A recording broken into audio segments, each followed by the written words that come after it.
Welcome, I'm Dr. Melina Roberts, and I want to talk about iron supplements today because often patients will come in to see me and they will have low iron levels or anemia, and which show in their blood work as low ferritin levels, and they're trying to figure out what they need to do in order to increase their ferritin levels, because we need iron. It plays such an important role in terms of how our bodies function and how we move oxygen throughout the body. So iron levels are very important and that'll affect our body's energy and various different biochemical processes within our body, because we all need that oxygen for every cell in our body. So what's important in terms of looking at iron is that we need to first of all we evaluate why are those iron levels low.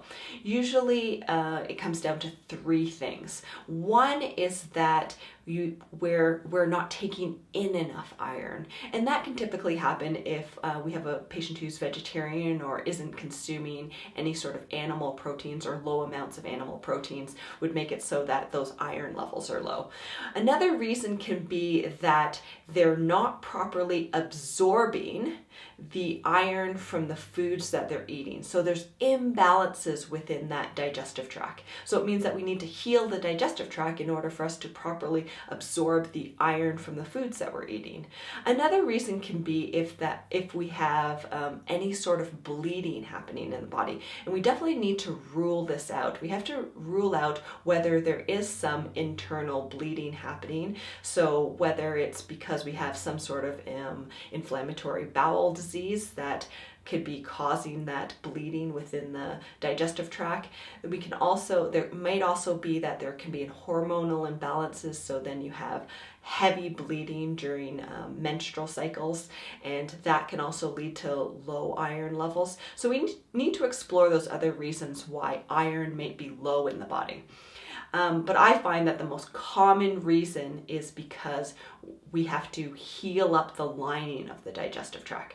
Now I want to talk about iron supplements, because most iron supplements, they come in a synthetic form of iron, and it's in a tablet form.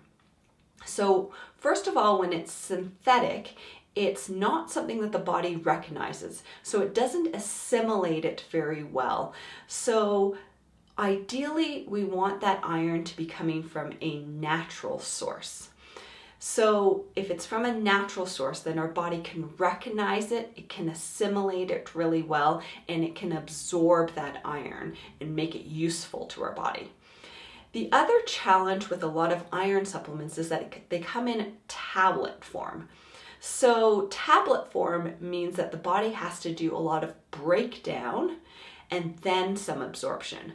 So I find that the best way in terms of taking in iron supplements is for it to be in a liquid form. So it makes it really bioavailable, easy for our body to absorb, and then make it useful.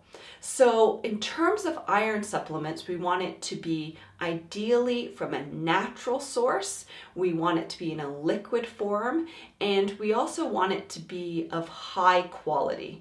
And how I assess high quality is that I usually work with professional brands, so that I know that the quality of that product that we're using is quite high. They've done third-party testing, that it has an MBN number, and we know that it's been assessed for that high quality.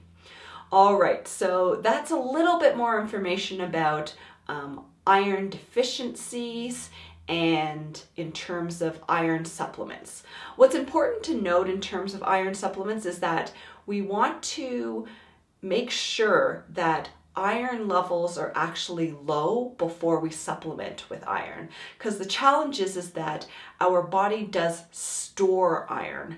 So you don't want to be supplementing with iron unless those levels are low, so below those reference ranges, or they're on that low end of normal. So that's why I like to keep assessing those iron levels, because we don't want those iron levels to be too high, because if they're too high in our system, they can become problematic. All right, so thank you so much for listening. I encourage you to share this with your friends and family, to press the like button, to make a comment below, and until next time, continue to learn, grow, and build health.